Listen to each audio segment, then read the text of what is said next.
What's going on there, Nova Squad? My name is Nova. Welcome back to the channel. So today we're gonna be watching a video called "Why Modern Movies Suck: The Strong Female Character." I'm not entirely sure what a critical drinker is talking about, but we're gonna get right into it. Putting my earbud in, and with my mouse, record the screen, and here we go.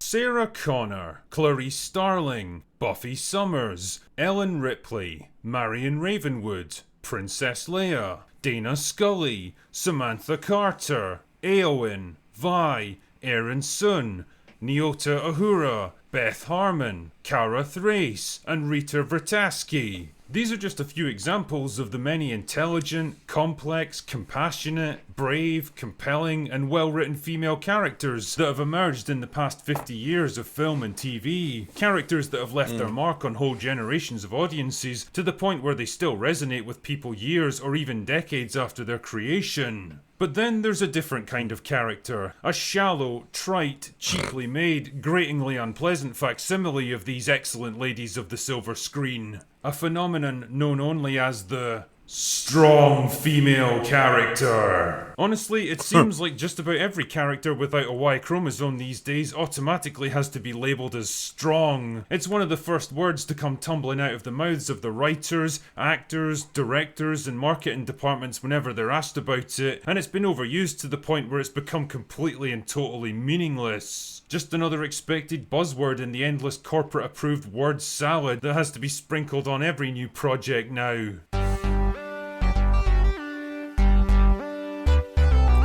Huh? Yeah. In fact, Emily Blunt said it better than I ever could.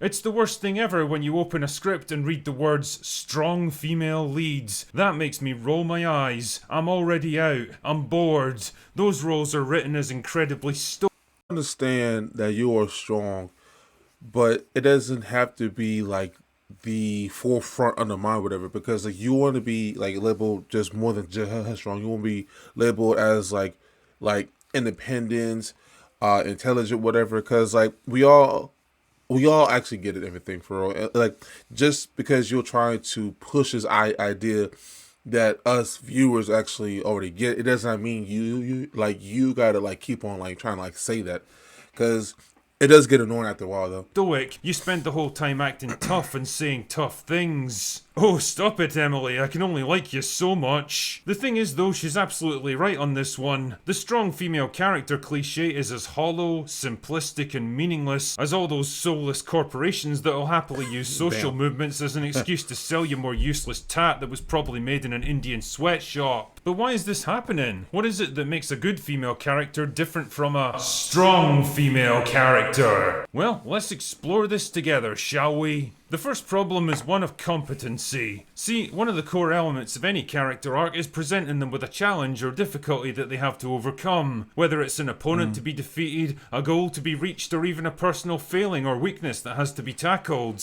All of this stuff requires the character to grow or change in some way to become better than who they were before. They'll often be given some kind of mentor figure to guide them on their path, and they're likely going to struggle and fail along the way. It's all part of the learning process, and the more you see a character suffer setbacks and personal failures, the more you tend to empathise with them. It's basic human nature. Storytellers have known this for thousands of years, which is why most stories tend to follow the same basic structure, taking the audience on an emotional roller coaster and delivering a satisfying payoff by the end. But strong female characters don't work that way. A strong female character will almost always be supremely good at whatever she does, either And then like that's the one thing though, because like if there's nothing wrong with even like asking for help or trying to find some guidance, whatever.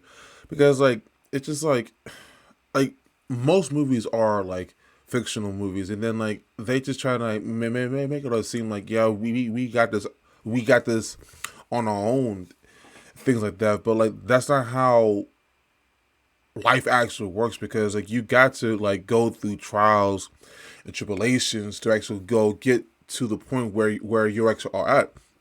It doesn't mean that you are like fully capable of doing everything.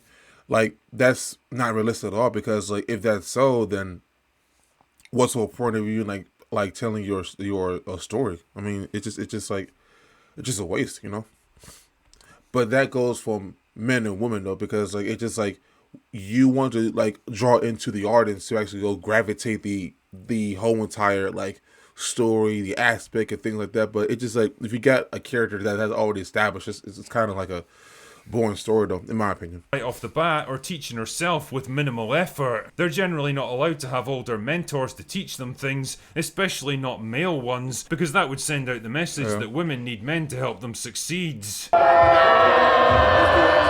The result is a character that doesn't really face any serious struggles or challenges or suffer major setbacks that they have to bounce back from. They're almost never allowed to fail because the writers incorrectly associate failure with weakness rather than seeing it for what it actually is, a necessary part of personal growth. Failure itself doesn't Yeah. define the character, it's how they react to it that matters. And if there's no failure, then there's no chance for growth and development. What strong Yeah. female characters tend to focus on instead is self-actualization, the idea that she already has everything she needs to succeed, and all that's required is to let go of the limitations imposed on her by others. The message to the audience is simple: you're perfect the way you are, and it's the rest of the world that has to change. Nice one. Can't see that backfiring for people when they try to apply that to their real lives. Take Captain Marvel forcefully removing the control chip that keeps her powers contained. It's a symbolic gesture of the strong, empowered woman throwing off the shackles imposed on her by society so that she can realize her true potential. It's a nice idea that probably had the writers patting themselves on the back, but the problem is that when you remove struggle, failure, weakness, and vulnerability, you don't leave the audience with a whole lot to empathize with. And that's why I was just so hurt when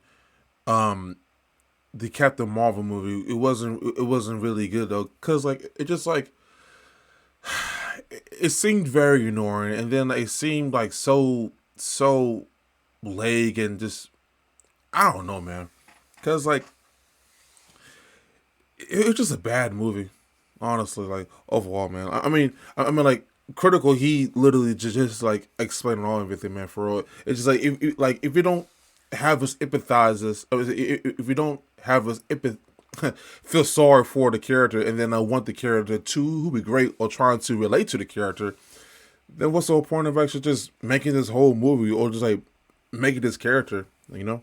We don't need to feel invested in whether a strong female character is going to succeed because the writers give us no reason to question or doubt it. And what you end up with instead is an empty shell of a character with the superficial appearance of strength and empowerment, but nothing substantial or meaningful driving it. And it all just comes across as I wish didn't like Ray either. fulfillment, the desires and angst of the writers to see their character do the things they always wished they could do. And if you want an extreme example of this, just watch an episode of She-Hulk. Which brings me along to my next point. Physical strength. One of the most tedious and embarrassing aspects of modern movies is watching a 100-pound actress ploughing through a series of extremely accommodating stuntmen twice her size because the writers mistakenly believe that the only way for a character to be strong is through feats of actual physical strength. Because after all, how can a woman possibly be equal to a man if she's not as physically capable as him? The problem is, you're always going to have a tough time selling a fight between a man and a woman on screen, for obvious reasons. Men are generally bigger, stronger, and more robust, with denser and heavier bones, stronger muscles, broader shoulders, longer limbs, and superior upper body strength. Add all of that stuff together and you've got a huge advantage when it comes to the application of physical violence. The problem is that this reality doesn't gel too well with the modern Hollywood ideology that men and women are exactly the same at everything. So how do they get around it, you might ask? Do they carefully structure and choreograph male-female fight scenes to have the woman make clever use of her environment, the element of surprise, or improvised weapons to even the odds? Do they hire large, physically imposing actresses who actually look like they could take on a fully grown man? Or do they say, fuck it, we'll just pretend that size and strength doesn't matter anymore?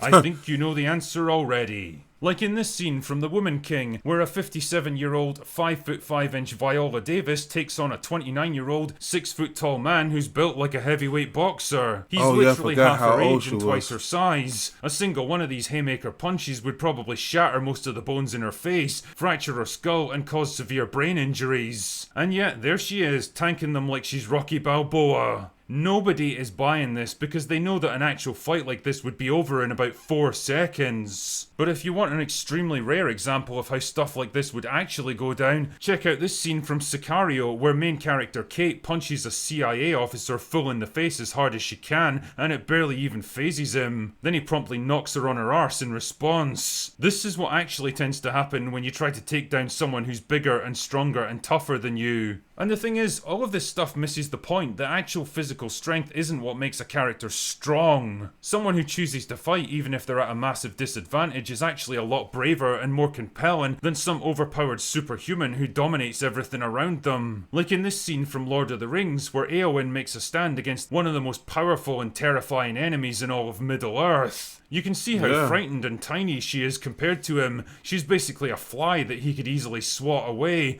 and the fact that she doesn't just break and run speaks volumes about her strength of character, which is a Yeah, lot that's more important than the strength of her muscles. like that right there. It shows strength. And everything. It's not about the whole the physiologically. Whoa, I just butchered that freaking name. It's not about their physical strength. It's all about the character itself. Like it shows bravery. It shows bravery. It shows courageous. Like like being ferocious. Like that's what makes it strong. Like it's not about all about strength, whatever. It's everything else behind it, man. For real, it really is. The point I'm making here is that all of these attempts to push female characters as the physical equals of men comes across more like envious wish fulfillment or spiteful revenge fantasies rather than believable character traits that fit naturally into a well-rounded story. More often than not, it's the writers pushing their own desires and personal ideology into the script rather than trying to tell a compelling story that resonates with audiences. Now, none of this is to say that it's impossible for a woman to beat a man in a fight. Of course it is. The differences between them aren't that huge, but it has to be carefully thought out and implemented to make it look believable on screen. Sarah Connor Oh, was an okay. awesome kick-ass fighter in Terminator 2, but the film never tries to pretend that she's bigger or stronger than the men around her. Instead, she uses Yeah. weapons, the environment, surprise ambushes, threats, and hostage taking to even the odds. And it works. Yeah, that was great You skill. believe that she could actually accomplish the things she does, and the natural result is that you buy into her character more. One other weird aspect of the strong female character is their general lack of human personality traits and redeeming qualities. Instead of being altruistic, or compassionate, or protective, or vulnerable, or quirky, they're almost always written as stoic, emotionally closed off, blunt, dismissive, prickly, domineering, or aggressive. The very same masculine traits that the writers seem to find so toxic and unacceptable in men. They very rarely have any kind of romantic interest in men and are carefully written and dressed to avoid even the barest hint of sensuality or attractiveness. Either way, it all just smacks of overcompensation, a kind of knee-jerk reaction to all those overly emotional, easily frightened damsels in distress from previous generations of movies. A desire to break away from the tropes of women as caring, compassionate maternal characters or overly sexualized fantasy figures. Fair enough, there's absolutely nothing wrong with branching out and exploring different ideas. The problem is that if you take all those feminine elements away and replace them with nothing but the most stereotypical of male traits, then all you really end up with are women awkwardly pretending to be men. Like Galadriel from Rings of Power, always trying to talk tough, stamp down her authority, demanding respect and showing off. It doesn't ring true because it's not how women tend to act in the real world. Audiences know it, and if Emily Blunt's comments are anything to go by,